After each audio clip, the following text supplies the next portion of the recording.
Hello friends, मैं आपका अपना राहुल सर स्वागत करता हूं अपने इस YouTube channel science by Rahul sir PCB में। आज हम इस वीडियो में बिहार बोर्ड के 11th के जीव विज्ञान के अध्याय 2 के बारे में चर्चा करेंगे, जिसका नाम है जीव जगत का वर्गीकरण। तो आज हम लोग इस वीडियो में ये जानेंगे कि जीवों का वर्गीकरण किस आधार पर किया गया है। अगर आप इंटरमीडिएट फर्स्ट ईयर का तैयारी बिहार बोर्ड से हिंदी मीडियम में करना चाहते हैं तो आप इस वीडियो के माध्यम से कर सकते हैं या ऑफलाइन क्लास के माध्यम से कर सकते हैं, जिसका लिंक आपको डिस्क्रिप्शन में मिल जाएगा। तो आज हम एक एक करके जीव जगत के वर्गीकरण के बारे में पढ़ेंगे।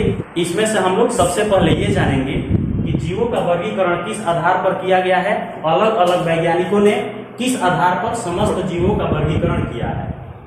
तो सबसे पहले इसका मेन टॉपिक जो है वो होता है कि जीवों का वर्गीकरण क्या है। इसको हम लोग पहले अध्याय में भी पढ़ चुके हैं, लेकिन आज फिर से जैव विविधता अर्थात जीवों का वर्गीकरण क्या है इसके डिफिनीशन को जानेंगे। तो सबसे पहला टॉपिक क्या है? जैव विविधता।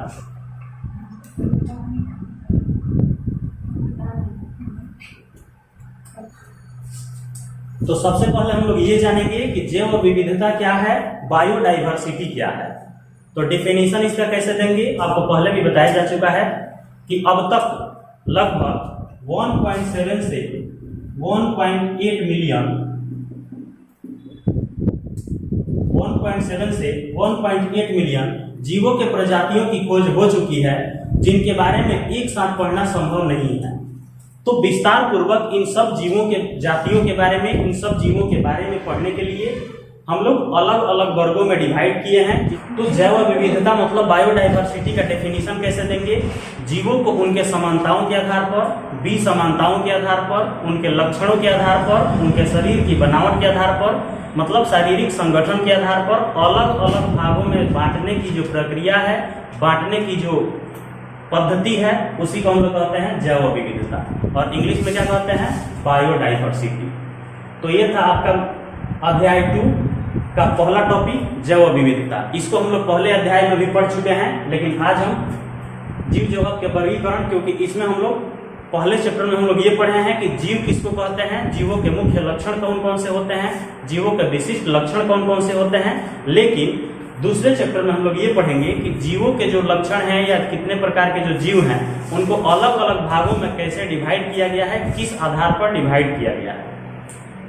तो जिसका पहला टॉपिक क्या था? जैव विविधता, जो हम लोग बढ़िया से समझ चुके हैं। नेक्स्ट टॉपिक हम लोग जानेंगे जीवधारियों का वर्गीकरण मतलब क्लासिफिकेशन ऑफ एनिमल्स। तो इसमें हम लोग ये जानेंगे कि अलग अलग जितने भी वैज्ञानिक हैं उन्होंने अपने स्तर पर जीवों को अलग अलग लक्षणों के आधार पर, अलग अलग समानताओं के आधार पर, विसमानताओं के आधार पर, शारीरिक संगठन के आधार पर या सामान्य लक्षणों के आधार पर अलग अलग भागों में बांटा है, जिनके बारे में हम लोग एक एक करके पढ़ने का प्रयास करेंगे, समझने का प्रयास करेंगे। अगर हम इस कड़ी में बात करें तो सबसे पहले वर्गीकरण का जो पद्धति है वो किसने दिया था? अरस्तु ने दिया था। अरस्तु के बारे में आप लोग पहले भी जानते होंगे। अरस्तु को एरिस्टोटल भी कहा जाता है, जिनको जीव विज्ञान का जनक कहा जाता है। तो अरस्तु ने कैसे जीवों का वर्गीकरण किया था? तो उन्होंने बिल्कुल सामान्य लक्षणों पर जीवों को बांट दिया था। धरती पर जितने भी जीव जंतु हैं उनको सामान्य लक्षणों के आधार पर अलग अलग कैटेगरी में बांट दिया था। जैसे सबसे पहले हम लोग क्या जानेंगे? अरस्तु के अनुसार जीवों का वर्गीकरण। तो अरस्तु जो थे इन्होंने क्या किया था कि जीवों को सामान्य लक्षणों के आधार पर, ये ज्यादा कुछ लक्षणों को ध्यान में नहीं रखे, सामान्य जो लक्षण हैं उसी के आधार पर जितने भी पौधे हैं उनको 3 भागों में बांट दिया और जितने भी जंतु हैं उनको 2 भागों में बांट दिया। अगर हम पौधों की बात करें तो पौधों को इन्होंने कितने भागों में बांट दिया? 3 भागों में। कौन कौन? पहला दिया था वृक्ष, दूसरा क्या था? झाड़ी,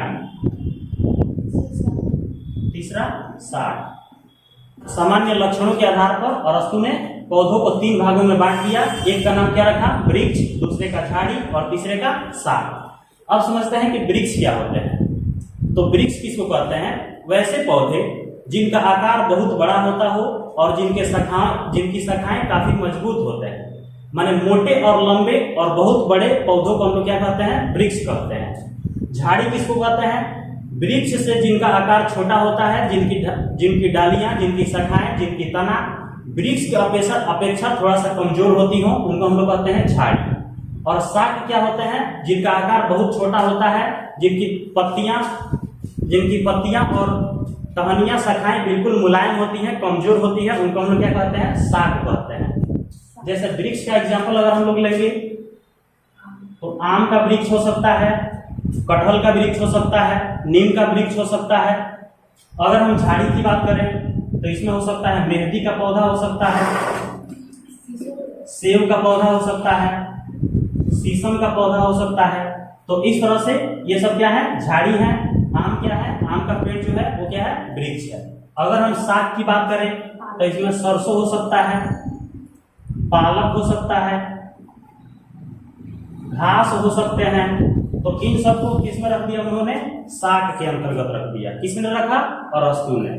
तो अरस्तु जो थे वो ज्यादा कुछ गुणों को ध्यान में नहीं रखे, उन्होंने सामान्य गुणों के आधार पर जितने भी पौधे हैं उनको 3 भागों में बांट दिए, वृक्ष, झाड़ी और साग। लेकिन ये तरीका बिल्कुल ही गलत था, क्योंकि बहुत ऐसे लक्षण हैं जिनको अरस्तु ने छोड़ दिए थे। जैसे कुछ ऐसे भी पौधे होते हैं जिनमें फल लगते हैं, कुछ ऐसे भी होते हैं जिनमें नहीं लगते हैं, कुछ ऐसे भी होते हैं जिसमें जड़ तना उत्पत्तियां होती हैं, कुछ ऐसे भी हैं जिनमें नहीं होती हैं। ये सब लक्षणों को अरस्तु ने ध्यान नहीं दिया।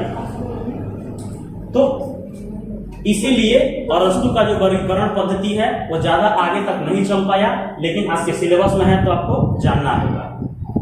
तो ये तो था पौधों का वर्गीकरण। अब अरस्तु ने जंतुओं का वर्गीकरण कैसे किया, तो जंतुओं को भी उन्होंने सामान्य लक्षणों के आधार पर बांट दिया। पहला भाग ये बांटा कि जिसमें आरबीसी होता है। आरबीसी का मतलब होता है रेड ब्लड सेल।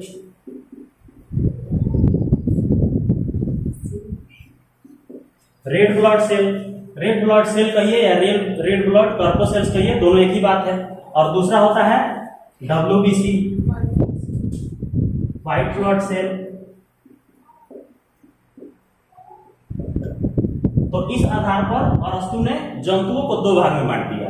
एक वे जिनमें आरबीसी होता है, मतलब लाल रक्त कोशिकाएं होती हैं, और एक वे जिनमें डब्ल्यूबीसी होती है, मतलब श्वेत रक्त कोशिकाएं होती हैं।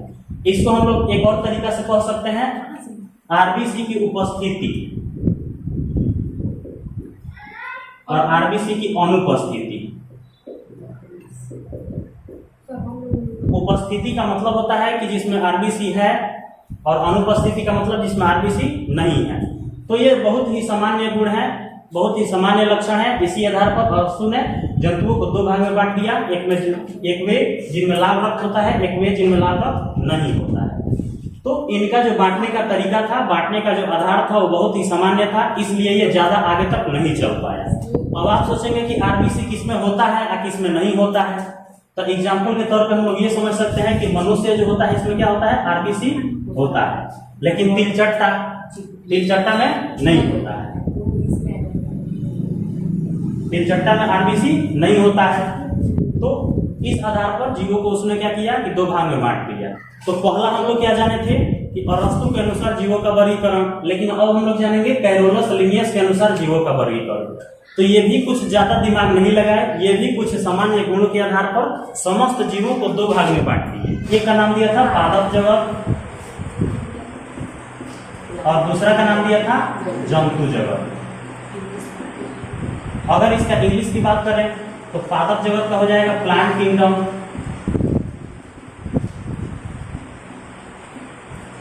और जंतु जगत का हो जाएगा एनिमल किंगडम।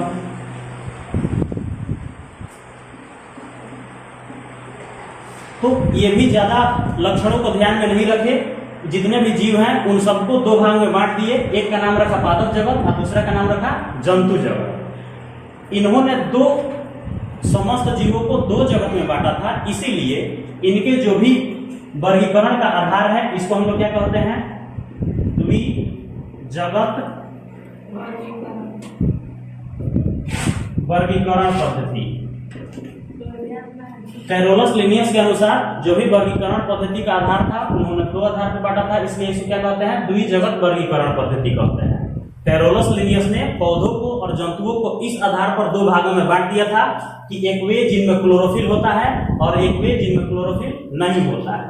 तो जिनमें क्लोरोफिल होता है उसमें उन्होंने किसको रख दिया, हरे पौधों को रख दिया, सभी प्रकार के घास को रख दिया, लाइकेन को रख दिया, मतलब जितने भी प्लांट हैं उन सबको किस में रख दिया, पादप जगत के अंतर्गत रख दिया। और जंतु जगत में किसको रखा, जिनमें क्लोरोफिल नहीं होता है, जैसे एक कोशिकीय जीव,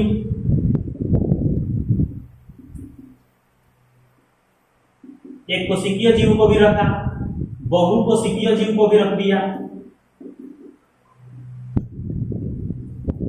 एक कोशिकीय को भी रखा, बहुकोशिकीय को भी रखा, जैसे अमीबा को भी इसी में रख दिया, पैरामीशियम को भी इसी में रख दिया। और जो बड़े जीव हैं जैसे बंदर, भालू, मनुष्य, इन सबको इसमें इसी कैटेगरी में रख दिया। लेकिन इन सब में भिन्नता पाई जाती है, जो आगे चल के गलत साबित हुआ, ये पूरी तरह से सही नहीं हुआ, क्योंकि एक कोशिकीय जीव में भी अलग अलग समानताएं और विसमानताएं होती हैं, और बहुकोशिकीय में भी समानताएं और विसमानताएं होती हैं। तो इस आधार पर उन्होंने क्या किया कि समस्त जीवों को दो वर्गों में बांट दिया, एक का नाम था पादप जगत और दूसरे का नाम था जंतु जगत। इन्होंने दो जगतों में बांटा था, इसीलिए इसका नाम क्या दे दिया गया, द्विजगत वर्गीकरण पद्धति। अगर आपसे क्वेश्चन पूछा जाएगा कि द्विजगत वर्गीकरण पद्धति किसने दिया था, तो आंसर क्या देंगे, कैरोलस लिनियस ने दिया था। समझ गया। तो अभी हम लोग क्या पढ़ रहे थे कि कैरोलस लिनियस के अनुसार जीवों का वर्गीकरण, एक अरस्तु थे, दूसरा कैरोलस लिनियस और तीसरा आरएच व्हिटेकर। अब हम लोग ये जानेंगे कि आरएच व्हिटेकर के अनुसार जीवों का वर्गीकरण कैसे किया गया था, किस आधार पर किया गया था, उसको समझने का प्रयास करेंगे। तो आरएच व्हिटेकर जो थे, इन्होंने अपना जो वर्गीकरण पद्धति दिया था वो कब दिया था, 1969 ईस्वी में। सन 1969 ईस्वी में आरएच व्हिटेकर ने कौन सा पद्धति दिया था, 5 जगत वर्गीकरण पद्धति।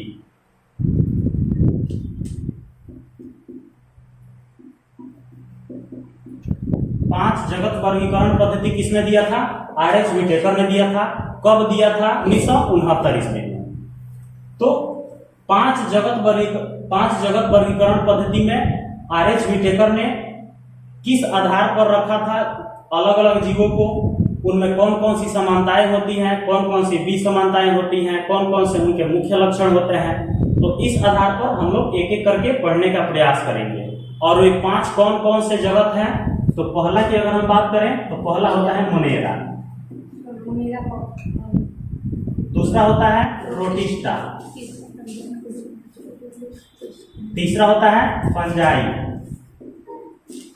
चौथा होता है प्लांटी और पांचवा एनिमेलिया। तो इस तरह से आरएच व्हिटेकर ने जितने भी जंतु हैं उनको इस 5 वर्ग में बांट दिया, 5 जगत में बांट दिया। पहला है मोनेरा, दूसरा प्रोटिस्टा, तीसरा फंजाई, चौथा प्लांटी और पांचवा एनिमेलिया।